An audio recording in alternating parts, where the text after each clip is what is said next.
Yo welcome back guys. So guys, రేపు నాకు exam ఉన్నది. చదువుదామంటే అసలు నా బుర్రలకి ఎక్కుతనే లేదు. బా కాన్సన్ట్రేషనే వస్తలేదబ్బా.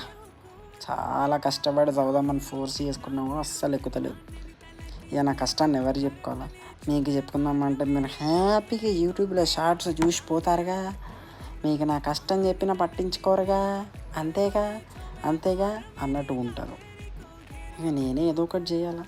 కాపీ కొడదామా, అక్కడ ఇవ్వనికి రాదు. చిట్లు పెడదామా, మనకు రాసేంత ఓపిక లేదు. ఇక కష్టపడి చదివి పాస్ కావాలంటే మన బుర్రలకు ఎక్కట్లేదే. ఏ ఏ అయ్యో దేవుడా, కాస్తంత నా భారాన్ని తగ్గించయ్యా, కొంచెం కరుణించు. ఈ ఎగ్జామ్స్ అంటేనే ఫ్రస్ట్రేషన్ ఎట్లా పీక్స్లోకి వస్తుందంటే ఎంజాయ్ చేయలేము. అట్లా చదవాలనిపించినప్పుడు చదవలేకపోతున్నాం. అయ్యో ఏంటో ఏందో.